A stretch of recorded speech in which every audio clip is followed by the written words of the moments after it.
അന്വേഷിച്ചിടത്തോളം machine കണ്ടിട്ടില്ല. കാരണം എന്താ വെച്ച് കഴിഞ്ഞാൽ മെഷീനിൽ കുറെ പേര് ചെയ്തിട്ട് പരാജയപ്പെട്ടായിരുന്നു. അപ്പൊ ഗുജറാത്തിൽ നിന്ന് നമ്മൾ ഒബിയസ്ലി നമ്മൾ ഈ മെഷീൻ ഇവിടെ കൊണ്ടുവന്ന് മാനുഫാക്ചറിങ് സ്റ്റാർട്ട് ചെയ്തപ്പോൾ ഗുജറാത്ത് പപ്പട വരല്ലോ. അതിൽ നിന്ന് നമ്മൾ കേരളം ആദ്യം നിങ്ങളെ ശ്രദ്ധിച്ചിട്ടുണ്ടായില്ല. ഒന്നുകൂടിയും എക്സ്ട്രൂഡറിൽ ഷീറ്റ് ആക്കി എടുത്ത് നമ്മൾ 2 പ്രാവശ്യം ഈ ഒരു പ്രോസസ് ചെയ്തെടുക്കും. ഈ 2 മെയിൻ കാര്യങ്ങൾ ശ്രദ്ധിച്ചാൽ തന്നെ പകുതി പ്രശ്നങ്ങൾ ഉണ്ടാവില്ല. F0 എന്ന് പറഞ്ഞാൽ തൃശ്ശൂർ ജില്ലയിലാണ്. തൃശ്ശൂർ ജില്ലയിൽ ചാലക്കുടിയിലാണ് ഞാനെന്നുള്ളത്.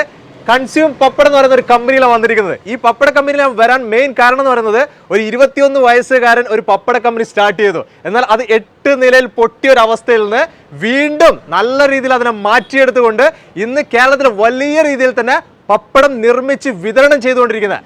പപ്പടം നിർമ്മിച്ച് വിതരണം ചെയ്യുന്നത് മാത്രമല്ല ഹൈ ക്വാളിറ്റിയിൽ നല്ല ക്വാളിറ്റിയോട് കൂടി തന്നെയാണ് പപ്പടം നിർമ്മിച്ചിട്ട് നമ്മുടെ കൈകളിലേക്ക് കൺസ്യൂം പപ്പടം തന്നുകൊണ്ടിരിക്കുന്നത്.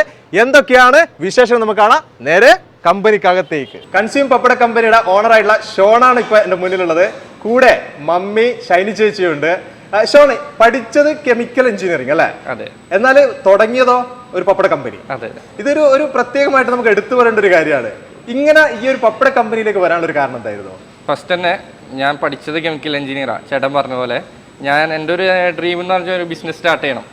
പഠിപ്പ് കഴിഞ്ഞിട്ട് ബിസിനസ് സ്റ്റാർട്ട് ചെയ്യണം എന്നായിരുന്നു എൻ്റെ ഒരു ആഗ്രഹം. അപ്പോൾ ഞാൻ ഫസ്റ്റ് തന്നെ നമ്മുടെ ഡാഡിയുണ്ട്, ഡാഡിയായിട്ടൊന്ന് ഡിസ്കസ് ചെയ്തു. എനിക്കൊരു ഫുഡ് കമ്പനി തുടങ്ങണം. അപ്പോൾ ഡാഡിക്കും ബിസിനസ്സിനോട് ഭയങ്കര താല്പര്യമാണ്. അപ്പോൾ അങ്ങനെയാണ് നമ്മൾ കോവിഡ് കഴിഞ്ഞിട്ടുള്ളൊരു മാസത്തിൽ നമ്മൾ ഇത് സ്റ്റാർട്ട് ചെയ്യണേ. ഇങ്ങനെ ഒരു പ്ലാൻ കാര്യങ്ങളൊക്കെ സെറ്റ് ചെയ്ത് എന്നാൽ തുടങ്ങാം എന്നുള്ള രീതിക്ക് കോവിഡിൻ്റെ ടൈമിലാണ് നമ്മൾ സ്റ്റാർട്ട് ചെയ്യണേ. ഇതിപ്പോൾ തുടങ്ങിയിട്ട് ഇപ്പോൾ എത്ര വർഷമായി? നമ്മളിപ്പോൾ സ്റ്റാർട്ട് ചെയ്തിട്ട് 2.5 years ആയി. പപ്പടം എന്ന് പറയുന്നത് എല്ലാവർക്കും കഴിക്കാൻ നല്ല ഇഷ്ടമുള്ള ഒരു കാര്യമാണ്. അതെ അതെ. പക്ഷെ എന്നാലും ഒത്തിരി പേര് പേടിച്ചിട്ട് ഇത് മാറ്റി വെക്കുന്ന ആൾക്കാരുണ്ട്. കഴിക്കുന്ന ആഗ്രഹമുണ്ട്, പക്ഷെ എന്നാൽ മാറ്റി വെക്കും. അത് ചിലപ്പോൾ നമ്മൾ ഈ ന്യൂസിലൊക്കെ കണ്ട ഒരു വാർത്ത കൊണ്ടായിരിക്കാം. അതിൽ പല മായം ചേർത്തിട്ട് അതിന് പപ്പടം വരുന്നുള്ളത്. ഇവിടെ നിങ്ങൾ ചെയ്യുന്ന എന്തൊക്കെ കാര്യങ്ങൾ ശ്രദ്ധിക്കുന്നത്, എങ്ങനെ നിങ്ങൾ ചെയ്തെടുക്കുന്നത്? ഞങ്ങൾ യൂസ് ചെയ്യുന്ന ബ്രാൻഡ് മാവ് വൺ ഓഫ് ദി ബെസ്റ്റ് ആയിരിക്കണം. അതുപോലെ തന്നെ ഉപയോഗിക്കുന്ന കാരം. ഈ 2 മെയിൻ ഇൻഗ്രീഡിയൻസ് ആണ് നമ്മൾ ശ്രദ്ധിക്കേണ്ടത്. ഈ 2 മെയിൻ കാര്യങ്ങൾ ശ്രദ്ധിച്ചാൽ തന്നെ പകുതി പ്രശ്നങ്ങൾ ഉണ്ടാവില്ല. ഇവിടെ ഫസ്റ്റ് തന്നെ നമ്മൾ മിക്സറിലാണ് മിക്സ് ചെയ്തെടുക്കണേ. ഇതിൽ പപ്പട കാരവും വെള്ളവും ഉപ്പും അതുപോലെ തന്നെ മാവ് ഉപയോഗിച്ച് നമ്മൾ മിക്സറിലിട്ട് മിക്സ് ചെയ്ത് ചെറിയ ലംസ് ആക്കി മാറ്റും ഫസ്റ്റ് തന്നെ. അത് കഴിഞ്ഞ് ഈ മെഷീനിൽ എക്സ്ട്രൂഡർ എന്ന് പറയുന്ന മെഷീനിൽ നമ്മൾ ഫസ്റ്റ് തന്നെ ഷീറ്റാക്കി എടുക്കും. ഒരു 2 times അതിൽ റൺ ചെയ്ത് ഷീറ്റാക്കി എടുക്കും. ആ ഷീറ്റ് നമ്മളൊരു ഷീറ്റർ മെഷീനിലിട്ട് ഒന്നുകൂടി നൈസ് ഫൈൻ ആക്കി ആ ഷീറ്റ് ഒന്നുകൂടി സ്മൂത്ത് ആവാൻ വേണ്ടി നമ്മൾ ഷീറ്ററിൽ ഇത്തിരി കൂടി മിക്സിങ് ഒന്ന് കൂടാൻ വേണ്ടിയാണ് ഈ ഷീറ്റർ മെഷീനിൽ നമ്മൾ ഒന്നുകൂടി ഷീറ്റ് ആക്കി എടുക്കണേ. ഈ ഷീറ്റ് ആക്കിയതിന് ശേഷം ഒന്നുകൂടി എക്സ്ട്രൂഡറിൽ ഷീറ്റ് ആക്കി എടുത്ത് നമ്മൾ ഇത് 2 പ്രാവശ്യം ഈ ഒരു പ്രോസസ് ചെയ്തെടുക്കും. നിലവിൽ നമ്മളൊരു 4-5 വട്ടം ഈ മെഷീനിൽ നമ്മൾ റൺ ചെയ്യും. കാരണം വേറെ ഒന്നല്ല, നമുക്ക് ഷീറ്റ് ഇത്തിരി കൂടിയും സോഫ്റ്റ് ആയിട്ട് കിട്ടാൻ വേണ്ടിയാണ്. അതെ അതെ അതെ. അത് കഴിഞ്ഞ് നമ്മൾ ഈ ഫൈനൽ ഷീറ്റ് പപ്പടത്തിന്റെ മെയിൻ മെഷീൻ, അതായത് പപ്പടിയുടെ വട്ടത്തിൽ കട്ട് ചെയ്യുന്ന മെഷീനിലോട്ട് ഫീഡ് ചെയ്യും. ഓക്കെ, അതില് നമുക്ക് 2 സൈസാണ് നമ്മൾ പപ്പടത്തിന്റെ ഒരു സൈസ് വരുന്നത്. അതെ അതെ അതെ. കറന്റ്ലി നമ്മൾ ചെയ്യുന്ന ഡൈയുടെ സൈസ് 4 inch ഉണ്ട്, 4.5 inch ഉണ്ട്. അതിൽ നമുക്ക് പല സൈസിൽ ഹാൻഡ് പ്രസ് ചെയ്തെടുക്കാൻ പറ്റും. നമ്മൾ ലേബർ വെച്ച് കൈ കൊണ്ട് അത് പ്രസ് ചെയ്തെടുക്കാൻ പറ്റും. അതിൽ വട്ടത്തിൽ ചാടിയ പപ്പടി എന്ന് പറയാം. പപ്പടീനെ ഞാൻ പറഞ്ഞില്ല, സ്കിൽഡ് സെക്ടർ ഉണ്ട്. നമ്മൾ ഈ സ്കിൽഡ് ആൾക്കാരെ വെച്ച് നമ്മൾ ഈ സാധനം കൈ കൊണ്ട് പ്രസ് ചെയ്തെടുക്കും. അതായത് പപ്പടീനെ കൈ കൊണ്ട് പ്രസ് ചെയ്തെടുക്കും. കുറച്ചുകൂടി വലുതാക്കി എടുക്കണം. അതെ അതെ അതെ. സൈസ് വലുതാവും. ഇപ്പൊ 4 inch നമ്മൾ കൈ കൊണ്ട് പ്രസ് ചെയ്ത് ഏകദേശം ഒരു 4.5 inch ആക്കും. ഇതൊക്കെ കൈ കൊണ്ട് മാത്രമേ ചെയ്യാൻ പറ്റും. അതെ അതെ. മെഷീൻ ഇല്ല. ഇല്ല. അന്വേഷിച്ചിടത്തോളം മെഷീൻ കണ്ടിട്ടില്ല. കാരണം എന്താ വെച്ച് കഴിഞ്ഞാൽ മെഷീനിൽ കുറെ പേര് ചെയ്തിട്ട് പരാജയപ്പെട്ടായിരുന്നു. ഇതുവരെ സക്സസ്ഫുൾ ആയിട്ടില്ല. ഇനി ഫ്യൂച്ചറിൽ ആരെങ്കിലും ഒക്കെ വരാം. കൈ കൊണ്ട് വളർത്തിയ പപ്പടീനെ നമ്മൾ ഡ്രയറിലോട്ട് ഫീഡ് ചെയ്യും. ഈ ഡ്രയറിൽ ഫീഡ് ചെയ്ത് കഴിഞ്ഞ് നമുക്ക് നിലവിൽ നമ്മുടെ ഡ്രയർ പറഞ്ഞ 7 stage ഹീറ്റിങ്ങും 1 stage നോർമൽ അറ്റ്മോസ്ഫിയർ ടെമ്പറേച്ചറിൽ കൂളിംഗ് ആണ് ലാസ്റ്റത്തെ. ഏകദേശം ഒരു 28 feet നമുക്ക് ഡ്രയറിന്റെ സൈസ് വരുന്നുണ്ട്. അതെ അതെ. അപ്പൊ ഇച്ചിരി കൂടി നമുക്ക് ഉണങ്ങി വരുന്ന ടൈമും നമ്മുടെ പപ്പടത്തിന്റെ ക്വാളിറ്റിയും കാര്യങ്ങളൊക്കെ പലതരം ഡ്രയർ നിലവിൽ മാർക്കറ്റിലുണ്ട്. എനിക്ക് ഇച്ചിരി കൂടിയും സ്യൂട്ടബിൾ ആയിട്ട് തോന്നിയത് ഇതാ. ഫുള്ളായിട്ട് ഉണങ്ങി കഴിഞ്ഞു കഴിഞ്ഞാൽ ഇത് പൊളയ്ക്കൂല. ഇപ്പൊ ഹാഫായിട്ട് ടെമ്പറേച്ചറിൽ കുറഞ്ഞു പോയി കഴിഞ്ഞാൽ ഇതിന്റെ മോയ്സ്ചർ കൂടി കഴിഞ്ഞാൽ ഫംഗസ് വരാനുള്ള ചാൻസ് ഉണ്ട്. ഇത് അതെ അതെ, ഏകദേശം ഒരു 12 to 15% ആയിരിക്കണം മോയ്സ്ചർ. അതാണ് നിലവിൽ എനിക്ക് ബെറ്റർ റിസൾട്ട് കിട്ടിയത്.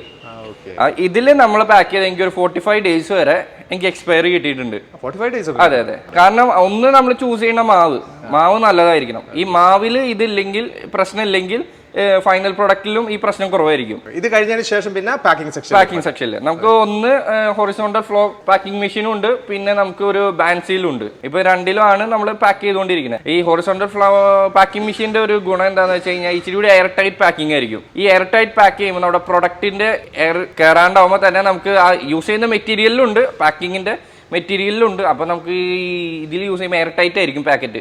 അപ്പൊ ഇച്ചിരി കൂടി നമുക്ക് ആ ക്വാളിറ്റി വൈസും സ്മെല്ലും കാര്യങ്ങളൊക്കെ ലാസ്റ്റ് ചെയ്യും. എന്തായാലും ഈ ഒരു ഓണക്കാലം എല്ലാവരും കൺസ്യൂമിലേക്ക് മാറും. അതെ ഉപയോഗിക്കട്ടെ. എന്നിട്ട് എത്രത്തോളം ക്വാളിറ്റി ആണെന്ന് എല്ലാവരും അറിയാം. തുടക്ക സമയത്ത് എന്തോ ഒരു പണിയൊക്കെ കിട്ടിയെന്ന് പറഞ്ഞു. ചെറിയൊരു പണി കിട്ടിയായിരുന്നു. നമ്മളൊരു ഡ്രയർ സെറ്റും ഈ കട്ടിംഗ് സെറ്റും മൊത്തത്തിൽ ഒരു പർച്ചേസ് ചെയ്ത് ഗുജറാത്തിൽ നിന്നായിരുന്നു. ഗുജറാത്തിൽ നിന്ന് വന്ന് നമ്മൾ ഈ മിഷൻ സെറ്റിംഗ് കഴിഞ്ഞു, ഇൻഫ്രാസ്ട്രക്ചറിന്റെ പണി കഴിഞ്ഞു, ബാക്കി എല്ലാ ലൈസൻസ് കാര്യങ്ങളൊക്കെ ക്ലിയർ ആക്കി. അത് കഴിഞ്ഞിട്ട് നല്ലൊരു ഗംഭീര ഇനോഗ്രേഷൻ ഞാൻ നടത്തി കഴിഞ്ഞ പ്രൊഡക്റ്റ് നമ്മൾ മാനുഫാക്ചർ ചെയ്ത് മാർക്കറ്റിലോട്ട് വിട്ടു തുടങ്ങി. ഈ മാർക്കറ്റിലോട്ട് വിട്ട് ആദ്യം നമുക്ക് കുഴപ്പമുണ്ടായില്ല. നമ്മൾ അത്യാവശ്യം നല്ല ബ്രാൻഡിങ് പാക്കറ്റൊക്കെ ആയിരുന്നു, മിഷൻ പാക്കറ്റൊക്കെ ആയിരുന്നു. ഇത് മാർക്കറ്റിലോട്ട് പോയി ആദ്യമൊക്കെ നല്ല രസമായിരുന്നു. പോവും, അത് പിന്നെയും നമ്മൾ മാനുഫാക്ചർ ചെയ്യും, വിടും. അങ്ങനെ ഒരു ഏരിയ എത്തിക്കഴിഞ്ഞ് ഒരു പോയിന്റിൽ എത്തിയപ്പോൾ ഇതൊക്കെ പോയത് അങ്ങനെ റിട്ടേൺ വരാൻ തുടങ്ങി, തിരിച്ചു വരാൻ തുടങ്ങി. അത് കഴിഞ്ഞപ്പോഴാണ് ഇതിന്റെ ശരിക്കുള്ള പണി മനസ്സിലായത്. ഞാൻ ഇത്രയും നാള് വിചാരിച്ച് വിറ്റുകൊണ്ടിരുന്ന സാധനം കേരള പപ്പടം എന്ന് പറഞ്ഞിട്ടാണ് ആൾക്കാരിലോട്ട് എത്തിച്ചിരുന്നത്. അല്ല, കേരള പപ്പടം ആയിരുന്നില്ല. ഞാൻ അതാണ് പറ്റിപ്പോയി. ഞാൻ ഞാൻ മെഷീൻ എടുത്തത് ഗുജറാത്തിൽ നിന്നാണ്. അപ്പൊ ഞാൻ ഈ ഉണ്ടാക്കിക്കൊണ്ടിരുന്നതും ഗുജറാത്തിൽ നിന്നുള്ള പപ്പടം തന്നെ. അതാണ് വ്യത്യാസം ഉണ്ടായേ. അതെന്താ പ്രശ്നം എന്ന് വെച്ച് കഴിഞ്ഞാൽ നമ്മളെ കേരള പപ്പടവും ഈ ഗുജറാത്തിലെ പാപ്പടവും ഈ തമിഴ്നാട്ടിലെ അപ്പടവും ഈ മൂന്ന് ഡിഫറെന്റ് വെറൈറ്റിയാ. ഇതിന്റെ മൂന്നെണ്ണത്തിന്റെ മേക്കിംഗ് ഡിഫറെന്റാ. അപ്പൊ ഗുജറാത്തിൽ നിന്ന് നമ്മൾ ഒബിയസ്ലി നമ്മൾ ഈ മെഷീൻ ഇവിടെ കൊണ്ടുവന്ന് മാനുഫാക്ചറിങ് സ്റ്റാർട്ട് ചെയ്തപ്പോൾ ഗുജറാത്ത് പപ്പടം വരുള്ളൂ. അതിന് നമ്മൾ ഇതാണ് നമ്മുടെ ഒരു ബിസിനസ് പ്ലാൻ ചെയ്തു. പക്ഷെ പ്രൊഡക്റ്റിനെ കുറിച്ച് ഫുൾ നോളേജ് ഇല്ലാണ്ട് സ്റ്റാർട്ട് ചെയ്തതിന്റെ ഒരു പ്രശ്നമായിരുന്നു. അതാണ് പണി. ഇതിനുശേഷം പിന്നെ എന്ത് സംഭവിച്ചു? ഞാൻ പറഞ്ഞായിരുന്നല്ലോ, നമ്മുടെ കമ്പനി ഇനി റൺ ചെയ്യാണ്ട് മുന്നോട്ട് പോവാണ്ട് ഇനി വേറെ പരിപാടി നടക്കില്ല. അപ്പൊ ഞാൻ എന്താ ചെയ്തതെന്ന് വെച്ചാൽ ഒരു 4 months മൊത്തത്തിൽ ക്ലോസ് ചെയ്തിട്ട് ഇതിനെക്കുറിച്ച് പ്രൊഡക്റ്റിനെ കുറിച്ച് പഠിച്ചു. ഈ 4 months എന്താണ് പ്രൊഡക്റ്റ്, എന്തായിരുന്നു കംപ്ലൈന്റ് എന്ന് പഠിച്ചതിന് ശേഷം ഞാൻ നമ്മുടെ നാട്ടിൽ തന്നെ മെഷീൻസ് മാനുഫാക്ചർ ചെയ്യുന്ന ആളുടെ നിന്ന് പോയിട്ട് നല്ല ഹൈ ക്വാളിറ്റി മെഷീൻസ് ഞാൻ ആദ്യം ഇറക്കി. അത് കഴിഞ്ഞിട്ട് ഞാൻ അഗെയിൻ ഇതിന്റെ പ്രൊഡക്ഷൻ സ്റ്റാർട്ട് ചെയ്ത് നമ്മുടെ പ്രൊഡക്റ്റ് ഒക്കെ ക്ലിയർ ചെയ്ത് മാർക്കറ്റിലോട്ട് സെയിൽ ചെയ്ത് തുടങ്ങിയപ്പോൾ പിന്നെ വേറെ പ്രശ്നം കാര്യങ്ങളൊന്നും ഉണ്ടായില്ല. ഇതൊക്കെ തുടങ്ങി ആ തുടക്കഘട്ടം എന്ന് പറയുന്നത് ചെറിയൊരു ഏജിലുമാണ്, 21ാമത്തെ വയസ്സിൽ. അതെ. ഇവിടെ നിങ്ങളിപ്പോ ഈ പപ്പടം കൺസ്യൂം പപ്പടം എവിടെയൊക്കെയാണ് മാർക്കറ്റ് ചെയ്തുകൊണ്ടിരിക്കുന്നത്? നമുക്ക് എറണാകുളം ജില്ല, തൃശ്ശൂർ ജില്ല, നമ്മുടെ ലോക്കലായിട്ട് ചാലക്കുടി, ഇരിഞ്ഞാലക്കുട ഇന്ന ഭാഗങ്ങളൊക്കെ നമ്മൾ സപ്ലൈ ഉണ്ട്. പിന്നെ സപ്ലൈ ഉള്ളത് ഈ ബൾക്കായിട്ട് ഈ ഹോസ്പിറ്റൽ ക്യാൻറ്റീൻസ്, കോളേജ് ക്യാൻറ്റീൻസ്, അങ്ങനെയൊക്കെ നമ്മൾ സപ്ലൈ ഉണ്ട്.